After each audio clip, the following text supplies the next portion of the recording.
Good morning. I'm Kathy Chase, President of Advocates for Highway and Auto Safety. Thank you for joining us here today in Washington, D.C. And for those of you joining us via the webcast, welcome and thank you. Advocates is proud to be celebrating our 30th anniversary this year. Our partnership of consumer health and safety groups and property casualty insurance companies and agents has been working together to improve highway and auto safety laws on the federal and state level. Our mission is simple: to prevent motor vehicle crashes, save lives, reduce injuries, and contain associated costs. Today, we are releasing the 16th edition of our annual Roadmap for Highway Safety Laws. This report evaluates 16 optimal laws that have been proven to save lives and reduce injuries. Definitions of the laws can be found starting on page 11 of the report. They are organized under 5 issue areas: occupant protection, child passenger safety, teen driving safeguards, impaired driving, and distracted driving. The Highway Safety Report Card gives each state a grade on both the issue areas and an overall rating based on total laws enacted. States are awarded a green rating if they have had significant advancement in passing optimal laws. A state cannot achieve this highest rating if it has not enacted a primary enforcement law for all occupants, both front and rear occupants. Only 6 states in D.C. have achieved this highest rating of green. A yellow rating indicates that a state needs improvement because it still has gaps in some of the optimal laws. 33 states have achieved the yellow rating, and 11 states have been given a red rating, which indicates that they are dangerously behind in enacting safety laws. More information about the overall ratings can be found starting on page 36 of the report. This year's roadmap report also reveals that 406 laws are still critically needed in all 50 states and the District of Columbia. With more than 37,000 people being killed, millions injured, and Americans paying an annual crash tax of $784, Advocates calls on elected officials to use this roadmap report to make necessary improvements to their laws this year. Right now, we are mired in mediocrity when we should be boasting about bold leadership. On a positive note, last year, 5 states took a step forward by enacting an optimal law. Idaho and Iowa enacted ignition interlock requirements for all impaired driving offenders. This improvement resulted in their improving their overall rating from red to yellow this year. Illinois, Nebraska, and Virginia improved their child passenger safety laws to protect their youngest and smallest occupants. We call on all states to follow their lead. The potential for improvement is great. A dozen states could move up from yellow to green if they enact just one law this year. The theme of this year's report is: until the day comes when driverless cars are proven to be safe, we can save countless lives by taking action now on verified technology and comprehensive laws. Since Advocates' founding in 1989, we have always promoted vehicle safety technologies backed by evidence to reduce crashes. While we are optimistic that automated systems or driverless cars may have the potential to reduce or even eliminate crashes in the future, that utopic vision is still likely decades away. If we don't change the status quo until driverless cars are ubiquitous, motor vehicle crashes will kill hundreds of thousands of people, injure millions more, and cost our society billions of dollars.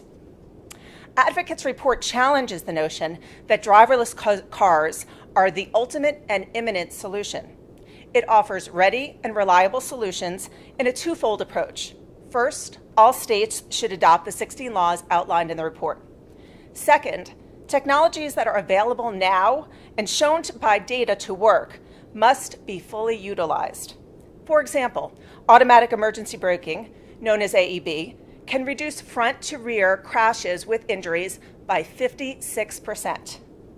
This dramatic reduction in crashes should be the proof needed to get this technology into all new cars now and not just sold in luxury models or high-end vehicles. Other technology, like lane departure warning and blind spot detections, also have resulted in major crash reductions.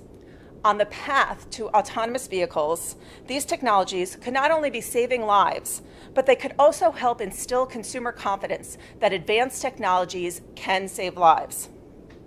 The question of how to eliminate motor vehicle crashes is not an unanswerable one. We know what to do: enact strong laws and deploy proven technology. This combination will bring about meaningful change. It's time for our state and federal officials to get started. We stand ready to help them succeed and save lives. I'd like to welcome and introduce our dynamic lineup of speakers today who represent public health experts, safety advocates, law enforcement, insurance interests, and victims of motor vehicle crashes. Dr. Elda Ramirez is the director of the Emergency Trauma Nurse Practitioner Program at the University of Texas, the founder of the American Academy of the Emergency Nurse Practitioners, an Emergency Nurse Association member, and a fellow of the Academy of Emergency Nursing. Jeanette Fennell is the founder and president of KidsInCars.org and the consumer co-chair of Advocates Board. Colonel James J. Mendonca is the chief of police at the Central Falls Police Department in Rhode Island. Helen Whitty is the new national president of Mothers Against Drunk Driving, also known as MADD. And Matt Gannon is the head of federal affairs at Farmers Insurance Group and a board member of Advocates. After each speaker has given their remarks, we will open up for questions for the media. If you are joining on our webcast, there are instructions below the video viewer on how to submit a question. All of the materials and a recording of the webcast will be available on our website, which is saferoads.org. Lastly, I would like to express my sincere gratitude to both Advocates Board of Directors and our staff who have spent countless hours compiling this report. A special thank you to Allison Kennedy, who led the Roadmap project, as well as to Kathy Barzy, Lisa Drew, Tara Gill, Sean Kildare, Peter Kurdock, Bill Braunrot, and Kim Levinson. Thank you also to Jamie Douglas of Daylight for creating the roadmap cover, and to Laurel Sims of the Insurance Institute for Highway Safety. This report is truly a team effort that requires reviewing nearly 1,000 laws and legislation, government data, and research reports to develop this comprehensive analysis. We hope that it sends an urgency for action, as lives are literally at stake. First, I'd like to welcome Dr. Ramirez. Dr. Ramirez brings a remarkable amount of expertise from her career in emergency nursing. Having been a registered nurse since 1988, she is currently a professor of clinical nursing at the University of Texas. We thank Dr. Ramirez for joining us today to share her unique public health perspective.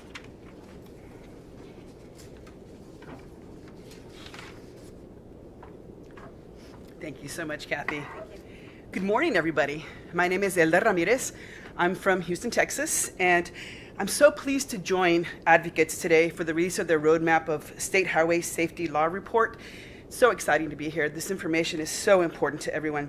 I want to represent the perspective and concerns of the public health community regarding the preventable epidemic of traffic crashes, fatalities, and very importantly, injuries.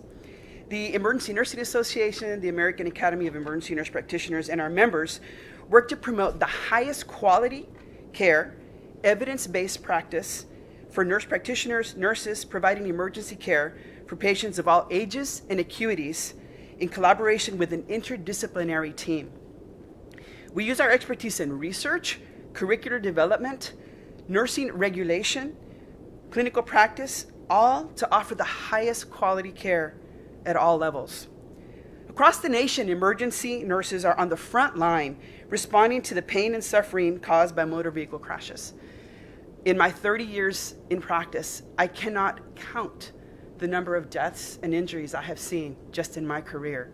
I promise you, my dreams remind me. We use every tool at hand, knowledge from our education, our training, and lessons learned from experience to save crash victims. We're dedicated to our patients and deeply committed to their survival, but most importantly, to their ability to recover function. This level of care requires an emotional investment, and the loss of our patients or those permanently disabled are felt very strongly by us. Caring comes at a very high cost.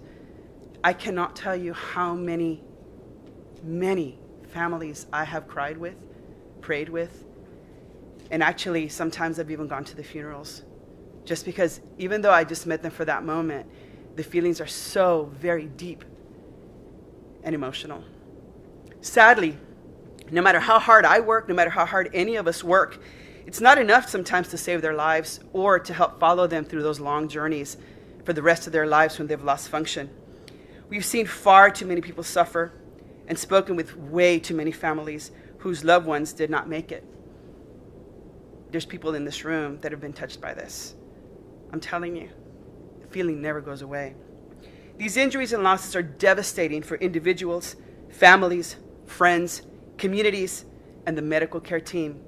I cannot tell you how many young baby nurses I work with on a daily basis, in which I have to tell them, honey, let's go talk. Because it's so easy to get just caught into the work of it and then put them in the plastic bag and walk away. But when you get in that car on the way home, it hits you. And remember, you got to come back and do it again tomorrow. There's a lot of work to be done. It's especially heartbreaking when the loss of function is preventable. Again, preventable, as it is with car crashes. Texas is my home. Yay, Texas. Sadly, but happy at the same time, we are in the yellow rating, which means we need improvement. Having enacted 9 of the Advocate's 16 optimal laws. While we have work to do, the good news is that when our state legislature convened last year in 2017, they enacted an all-driver text ban.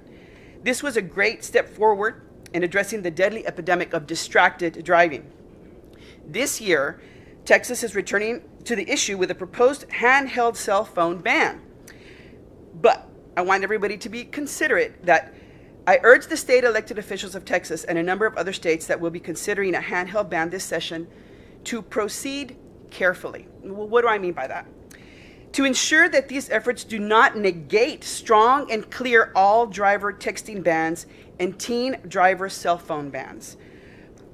Please assure that loopholes are not created that permit distracted uses in hand-free mode, such as streaming video or video chatting. This is real, people. I know that at my age, I'm like, what are you talking about? Well, the truth is that there's so many new models and opportunities to use cell phones for other purposes other than using them to call someone or to text, that we need to be very careful and educate our communities and our legislators about this. And seize opportunities to extend text banning language to include the proliferation of distracting wireless communications options that have become available as the technology has expanded from cell phones to smartphones. Critical, very critical. I also urge legislatures to reject efforts to repeal the use of automated enforcement programs such as speed and red light cameras. These are critical, people, these are critical. These programs are critical to supporting traditional enforcement efforts and deterring dangerous behaviors. And this report discusses the percentages of how these can be the differences in terms of how many people are saved by these technologies. I'm pleased to share, though, that the Texas legislature will be considering a primary enforcement all-rider motorcycle helmet bill. And mind you, I have seen people come into the emergency department that have not used helmets. It is not good, ladies and gentlemen. It is horrible. And the most devastating part is that if they survive, the likelihood of their ever coming back to normal function after a head injury is slim to none. The other one that's super important that I see all the time too is a requirement to keep children in a rear-facing safety seat through age 2 or longer. It's difficult to see anybody injured, but to me, any baby that's injured, I know that the fault was not in that baby's hands. It was in their parent or in the laws of that state. These laws will help to protect all road users in Texas, which is tied with Oklahoma for the 11th highest fatality rate in the nation. With more than 37,000 deaths and millions of injuries annually on our roads, elected officials throughout the country must move forward with the preventative countermeasures in Advocates Roadmap report. Once again, Countermeasures in Advocates Roadmap Report. This is critical, ladies and gentlemen. Failure to do so will result in more traffic crash victims in emergency departments. An outcome no emergency nurse wants to experience, especially not me. Thank you so much.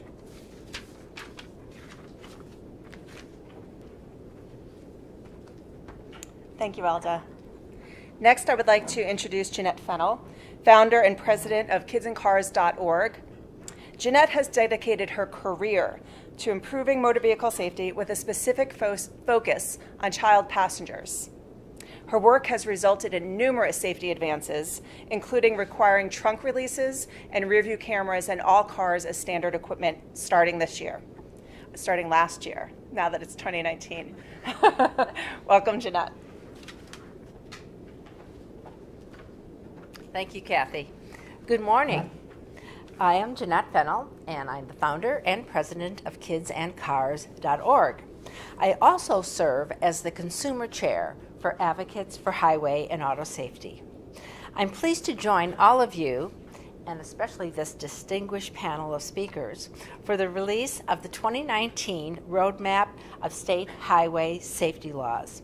The annual report released by Advocates is a vital tool for lawmakers kicking off legislative sessions in state capitals across the country.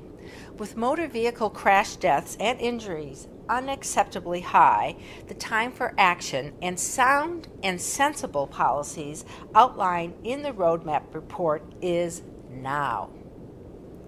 Lately, there has been a great deal of focus on those flashy driverless vehicles, and they are seen as the cars of the future to remedy the issues plaguing our roadways, such as impaired and distracted driving and excessive speeding.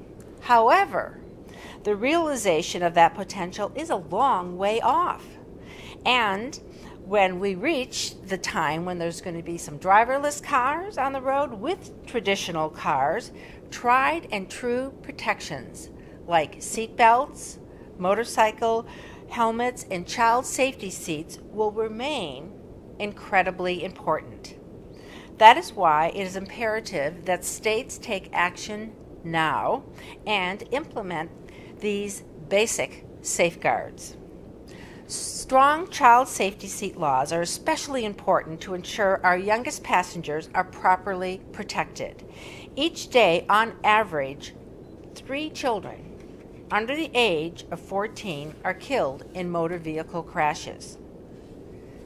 Hard to imagine that when you come home tonight, you might be missing one of your children. This is especially devastating, given that the use of proper restraints, be it a rear-facing seat, a forward-facing 5-point harness with a tether, a booster seat, or a seat belt, have been proven by research and experience to reduce the likelihood of a child being injured or killed in a crash. I'd like to congratulate the state of Illinois, Nebraska, and Virginia for enacting optimal laws requiring children to be placed in a rear-facing seat through the age of 2 in 2018.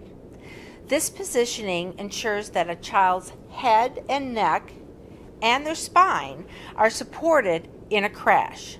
Extending the rear-facing seat position until the age of 2 is relatively new, yet already quite a few states have passed a law in the last 2 years, making the total 12 who have a rear-facing seat law till the age of 2. Once children graduate out of a forward-facing child safety seat, the next step is to be buckled up in a booster seat.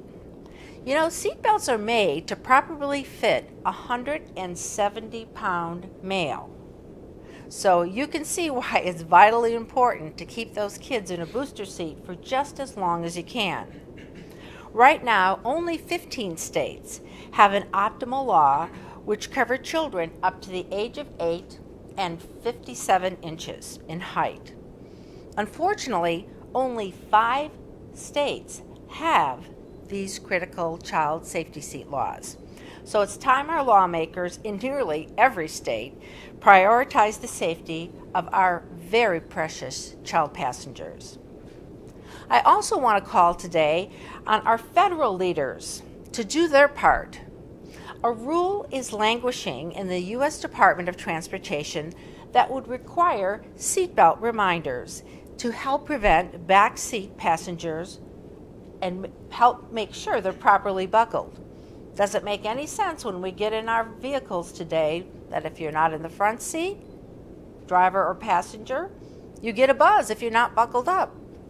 Hey, but what about those kids in the back seat?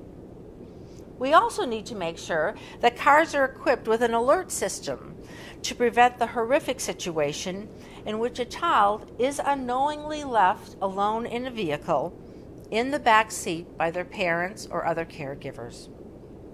Last year, 49 children, that's one almost every week, died in a hot car. That's tying for the worst year we ever recorded in U.S. history for child vehicular heat stroke deaths. We worked on this for a very long time, and it's very near and dear to my heart. But there are solvable problems, and they continue to persist despite the availability of proven technologies. We can and we must do better. To wrap up my remarks, I would like to announce this year's best and worst states. The best states are those that have received a green rating in the 2019 Roadmap Report, and they're representing the states that are significantly advanced in adopting all of Advocate's recommended optimal laws. These states are Rhode Island, Delaware, Oregon, Washington, California, Louisiana, and the District of Columbia. We congratulate these states on achieving this important distinction.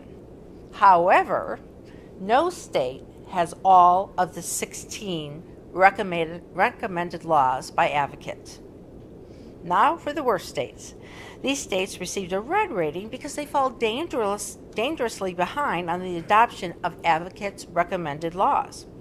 And those are South Dakota, Wyoming, Arizona, Missouri, Montana, Florida, Ohio, Nebraska, New Hampshire, Vermont, and Virginia. Despite these unfavorable ratings, these states have a clear opportunity to grow and improve. In fact, just this year, both Idaho and Iowa moved off the worst list because they enacted one of the recommended laws. So let's keep going and get everybody to green. We encourage every state lawmaker to look at Advocate's roadmap and commit to championing safety improvements. By doing so, you will save lives. Thank you.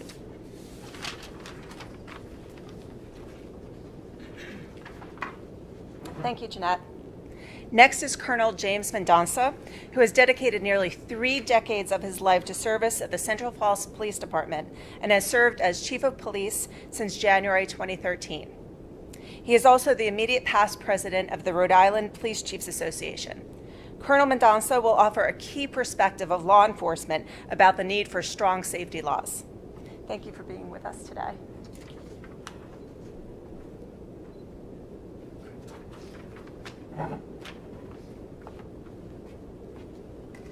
Good morning. I'd like to first thank Kathy Chase for inviting me here today. I'm truly honored. As a police officer and a police chief, and as Kathy mentioned, the immediate past president of the Rhode Island Police Chiefs Association, I have dedicated my career in making people safe in my home state of Rhode Island. Through proper enforcement of traffic safety laws, we help curb dangerous driving behavior and reduce the number of crashes. I am a staunch advocate for improving traffic safety by adopting the life-saving laws featured in the 2019 Roadmap for State Highway Safety Laws. I am especially proud to note that Rhode Island has enacted 13 of the report's optimal traffic safety laws and holds the distinction of the highest ranked state in the nation for having done so. Traffic safety affects each and every one of us, no matter where we are from, what language we speak, or what political beliefs we hold. Whether we are pedestrians, cyclists, drivers, or passengers, traffic safety is a common thread, and its absence a common threat. Recklessness is a frequent factor, be it speed, lack of seatbelt and motorcycle helmet use, and impaired or distracted driving. These are some of the repeated yet entirely preventable factors leading to motor vehicle crashes on our nation's highways and byways. One of the most difficult parts of being a law enforcement officer is delivering the news that a loved one has been killed in a motor vehicle crash. That complete devastation is one of the major motivations for my participation in this event today. Passage of comprehensive laws enables officers to work toward curtailing these fatalities and making the roads safer for all. Yet please, know that police do not want to pull you over. Not one of us does. In fact, when we do pull a driver over, we are putting ourselves at enhanced risk by being exposed on the shoulder of a road to other vehicles. We greatly prefer compliance over enforcement and deterrence over detention. Traffic safety data shows that advocates' recommended basic and critical traffic safety laws are urgently needed. Nearly half of passenger vehicle occupants killed in 2017 were not buckled up. Yet 16 states are still missing a primary enforcement front seat belt requirement. Our society embraces technology that permits easy access to ride-share options, resulting in more rear seat passengers. Rear seatbelt use is vital. Unfortunately, our traffic safety laws are not keeping pace with technology. 31 states are still missing a primary enforcement rear seat belt requirement. Motorcyclists are about 28 times more likely than passenger car occupants to die in motor vehicle traffic crash. But by using a helmet, the chance of fatal injury drops significantly by around 40%. The most effective way to get riders to wear helmets is passing an all-rider motorcycle helmet law.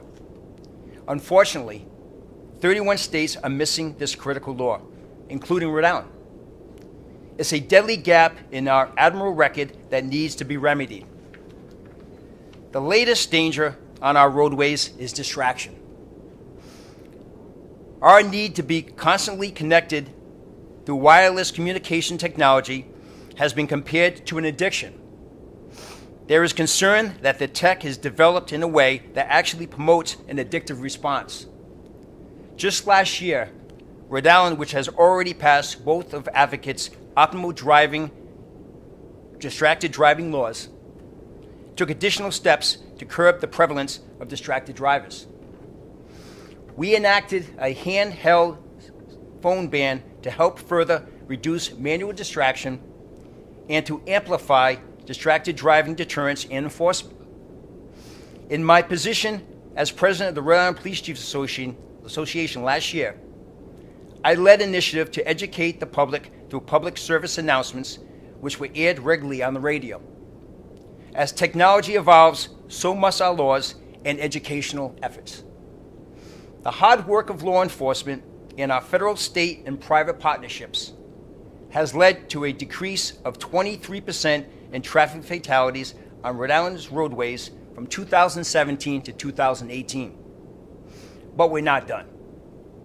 I would like Rhode Island to become the first state in the nation to have all 16 laws in the roadmap report. We only have 3 to go. These actions are critical because one fatality on our roads is one too many. Thank you.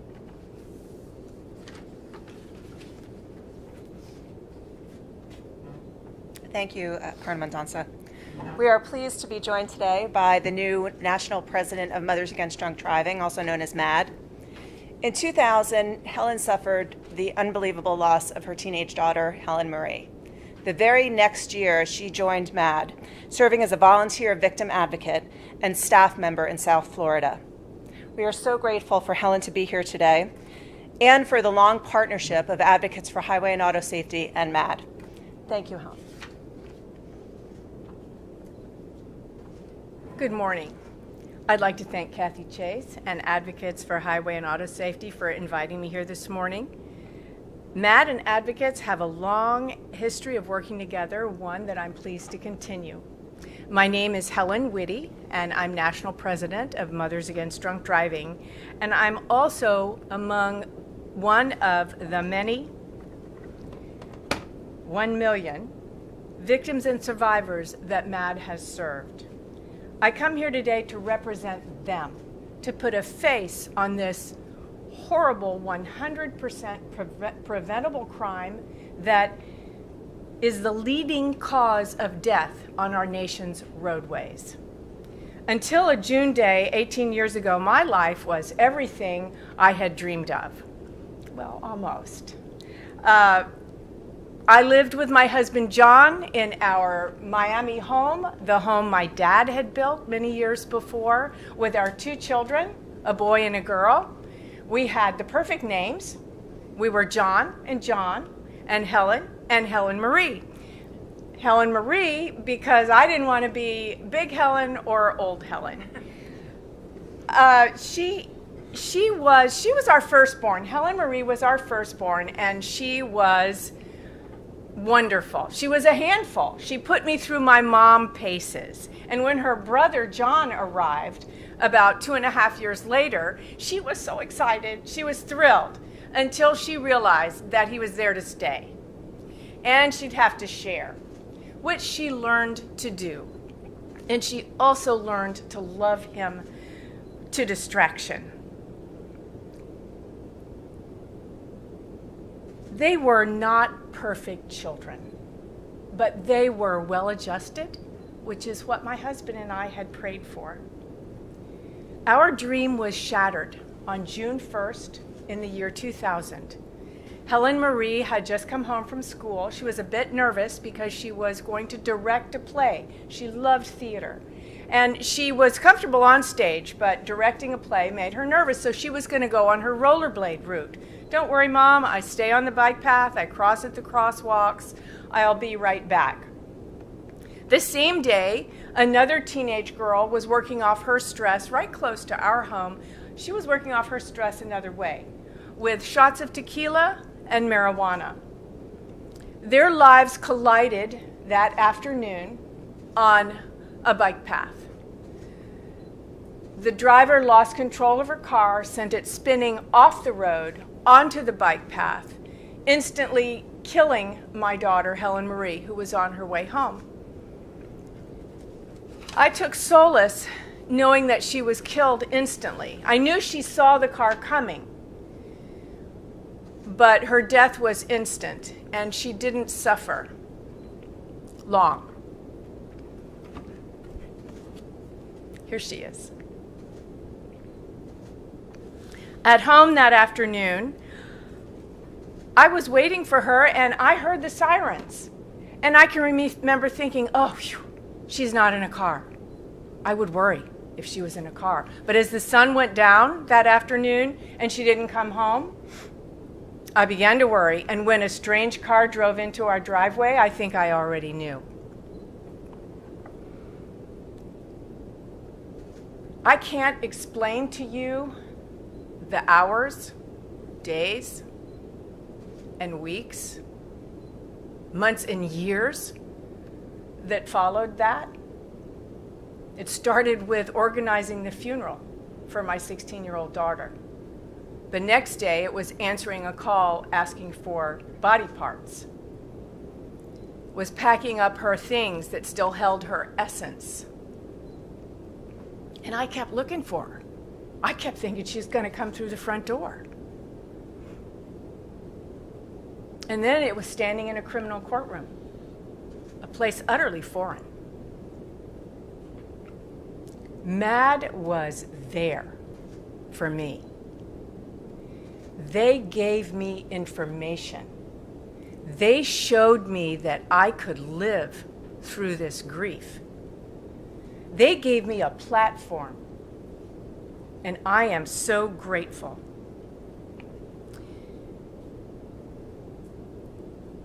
The senselessness of this crime continues to kill 11,000 people on our roadways every year. That is why this Advocates Roadmap is so important.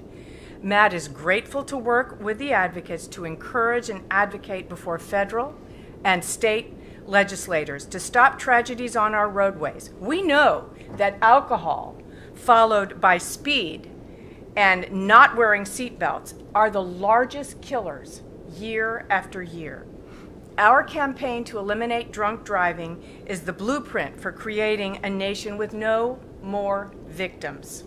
The campaign includes 4 vital parts. The first is supporting high visibility law enforcement, such as sobriety checkpoints. Sobriety checkpoints reduce drunk driving deaths by 20%, according to the Centers for Disease Control and Prevention. MAD is proud to stand with our law enforcement officers and heroes to thank them for helping keep our roads safe. We call on agencies to advertise and conduct more sobriety checkpoints, which deters people from driving while impaired. This is an underutilized tool. The second is passing laws in every state that require ignition interlocks for all drunk driving offenders. MAD is proud to work with Representative Deborah Dingell of Michigan, who introduced tough new legislation expanding the use of these life-saving devices in response to the horrific January 6th crime in Kentucky that killed a Michigan family of 5, mom, dad, and 3 children. MAD now counts 32 states in Washington, D.C. as an all-offender interlock state.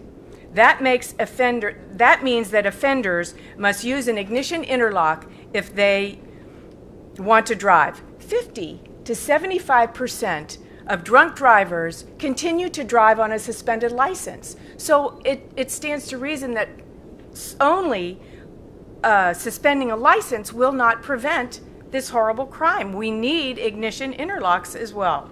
We are still working on those other 18 states, and MAD will not stop working until we have all those states, the legislatures, and partners like advocates will help us to require those life-saving devices for all drunk driving offenders.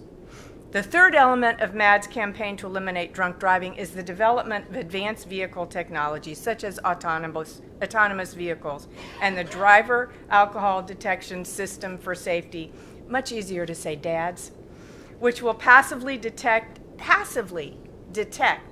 if the driver is impaired. MAD believes this technology will be such a popular safety option that it will become a standard feature, much like anti-lock brakes and airbags have evolved. The fourth initiative of MAD's campaign to prevent drunk driving is public support. With the grassroots efforts of our MAD volunteers and our many other partners, including advocates, we can say we have reduced drunk driving fatalities in half since 1980. We can say it is no longer acceptable for anyone to drink and drive. And we can say we have so many options for safe and sober ride home. Finally, I want to talk about the laws to protect our most vulnerable on the highways, our children. Driving drunk with a child passenger is a crime and a form of child abuse. It is also one of the leading causes of death among our nation's children. Weeks before Christmas, police charged a South Carolina driver who had a history of traffic offenses in the deaths of his 4 child passengers, all siblings. The oldest, just 8, the youngest, 2. In an instant, a mother lost all 4 of her children to this senseless, inexcusable crime. Children do not have a voice or a choice when riding with an adult, and they should never be in danger from a drunk driver. 47 states and Washington, D.C. now have laws imposing additional sanctions for those who drive drunk with a child passenger in a vehicle. The biggest success story relating to child endangerment laws is Leandra's Law in New York, which imposes an additional period on an ignition interlock and makes the offense a felony. Later this year, Leandra's Law turns 10 years old. MAD calls on all states to enact similar life-saving measures. Every child deserves a designated sober driver. Lawmakers must make the punishment fit this heinous crime. Despite all of our work, we still have much to do. After decades of decline, drunk driving deaths have risen in recent years, a fact that surprises many because people think, well, we have such options for rideshare, like Uber, which makes it easier to get a safe ride home. Drunk driving fatalities have increased. MAD won't stop. I won't stop until the day there are no more victims, until there are no more stories like Helen Marie's. Thank you again to advocates for your roadmap, highlighting what states can do to protect families from these tragedies. It will take all of us working together. Thank you.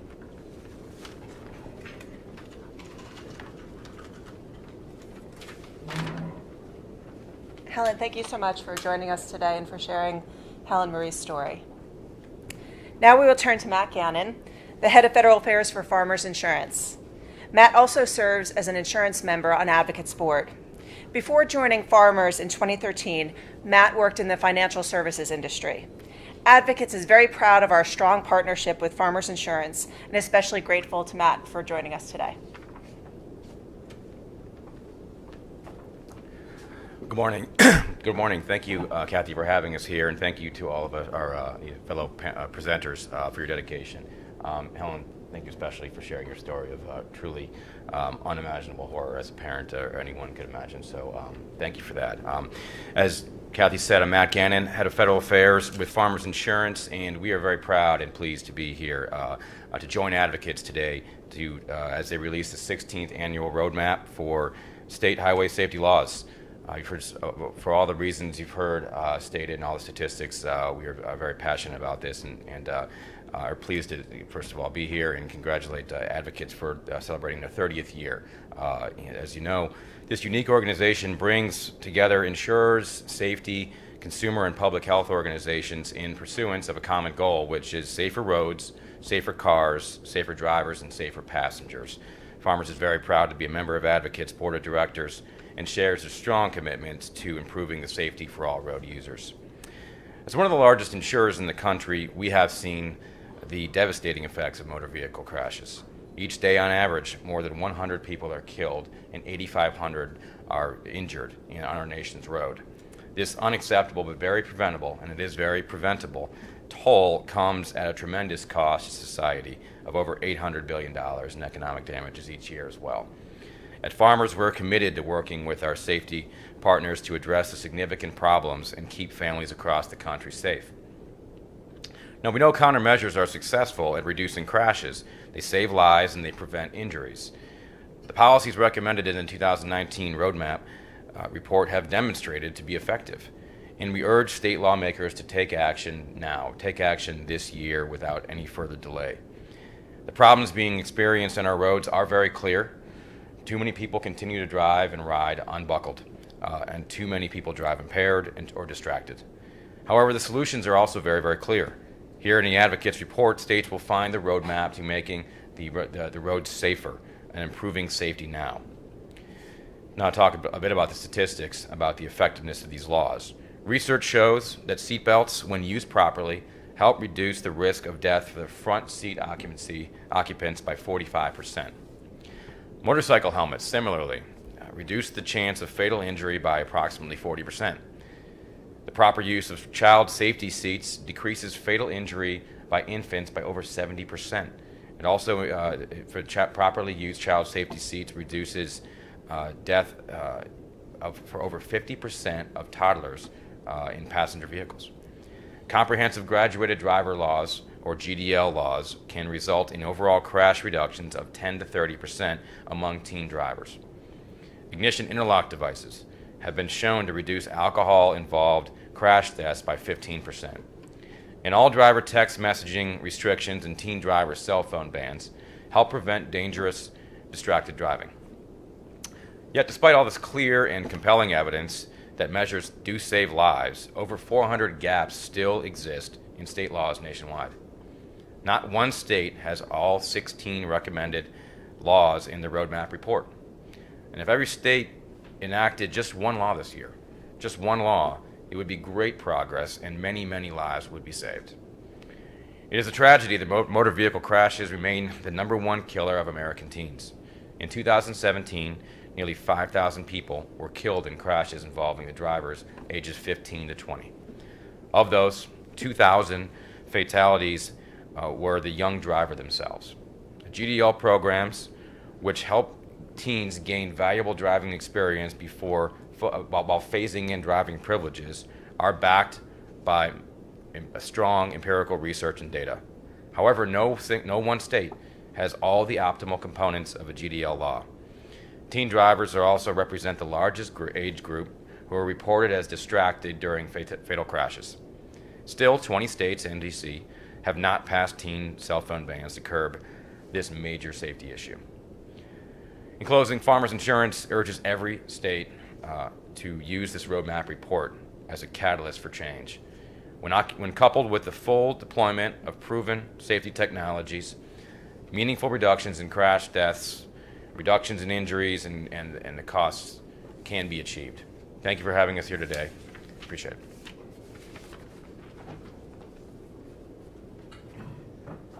Thank you, Matt, and thanks to all of our panelists today. At this time, we'd like to open up for questions, both in the room and via our webcast. If there are any reporters in the room who have questions, if not, we'll go to the webcast. Allison.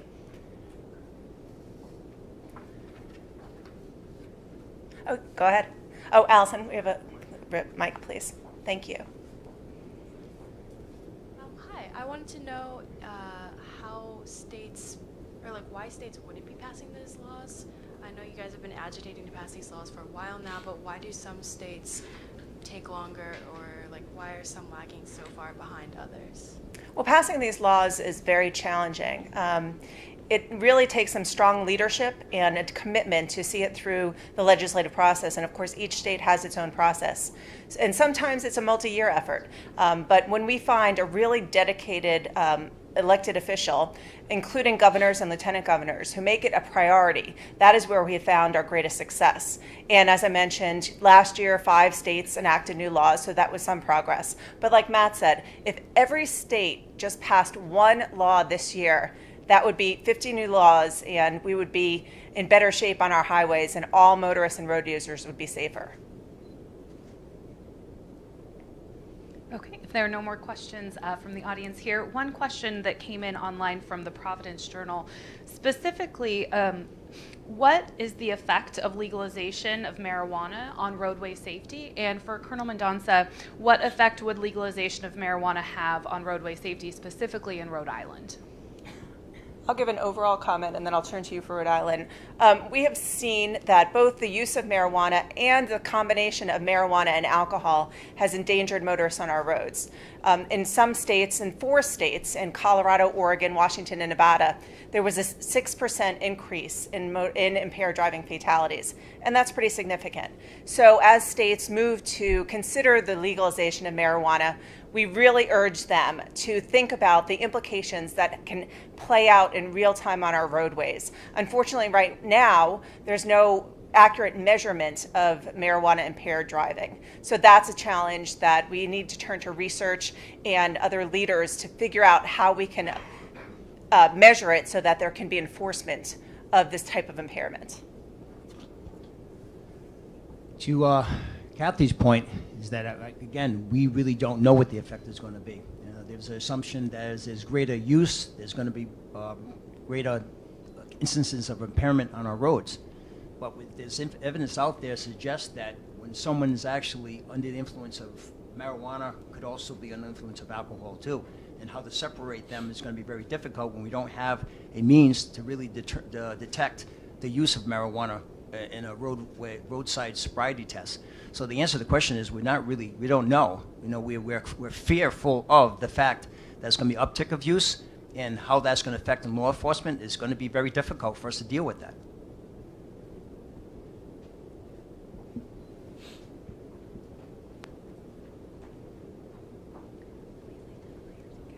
Hi, Jackie from Cox Media. Cars are supposed to be getting safer. I mean, they're practically driving themselves. Shouldn't we see fewer people dying on the roads? Well, we hope so. That's the long-term goal. But right now, there are different levels of driver assistance programs, and sometimes drivers don't know really what the capabilities and limitations of these vehicles. It's not really clear. Sometimes these systems are being called something that would imply that there could be an over-reliance upon the system when there really shouldn't be. So it's very, very important that when someone buys a new car or gets into a rental car with a newer car, that they know what the car can and can't do, and they know how to respond if they need to take over, if there are technologies that allow for the car to essentially, drive itself in some situations. So right now we're in a murky area, and we need to make sure there are clear educational efforts about these technologies. I know the report looks at each state, and you said if every state just passed one law, is there one law that's more important if you had to list them sort of in a top priority? Well, the major causes of crashes, as Helen mentioned, are impairment, speeding, and the lack of seatbelt use. Right now, nearly 50% of all fatalities, people aren't buckled up. So that's a major problem.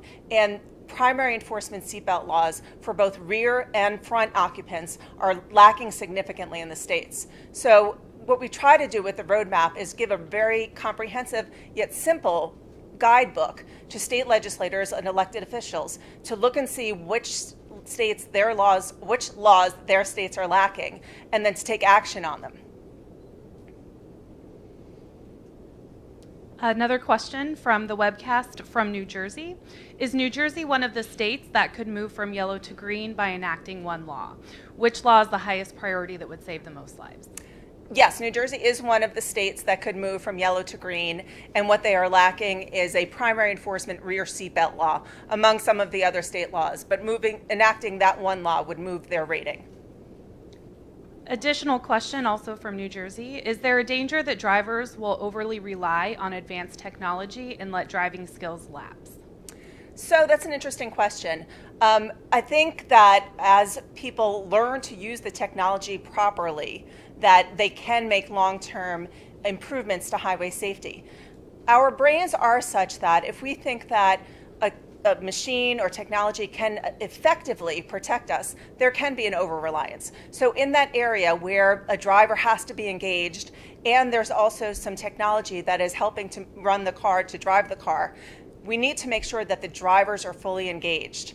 And this can be accomplished in a number of different systems, but just a subtle beep or a subtle vibration of the steering wheel will likely not accomplish that. There needs to be complete engagement when a driver needs to be able to take over. No additional questions from the webcast? Any more in the room? Thank you. I noticed some of the states, you said that it might be a good idea to have sort of a teen sort of phasing into driving. Can you talk about the importance of that? Because that's something that is different than maybe when you and I got our licenses. Yes, well, as the mother of 2 teenager girls, this is a very near and dear issue to me. Teenagers need to be allowed to be driving on the roadway in a graduated system where the dangers are mitigated. So, for example, They should not be driving at night. They should not be driving with a number of other teenagers in the car with them. There are a number of ways that teenagers can learn to build their driving skills in a safe manner on the way to full driving licensure. Any other questions? Well, in conclusion, I'd just like to mention a couple of states that have already introduced some legislation that have some promise. In Connecticut, there are bills pending on open containers and also to add a rear seatbelt requirement. And the governor and lieutenant governor have expressed support for an all-rider motorcycle helmet law. In D.C., there is a rear-facing seatbelt law that has moved through the process and is waiting for a congressional review. Montana is considering upgrading its seatbelt law to primary enforcement, which would be a significant improvement. Nebraska is seeking to address distracted driving by upgrading enforcement of teen driving phone ban and the all driving text ban. And in New Jersey, there are efforts to improve teen driving and impaired driving laws. New York is considering a phone ban for teenagers. North Dakota has a bill to improve its seatbelt law.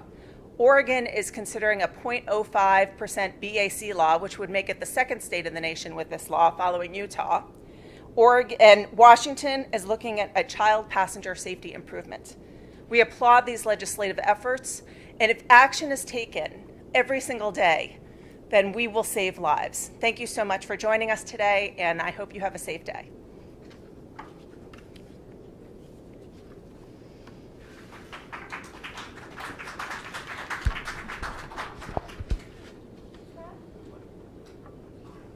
Thanks, Jeanette.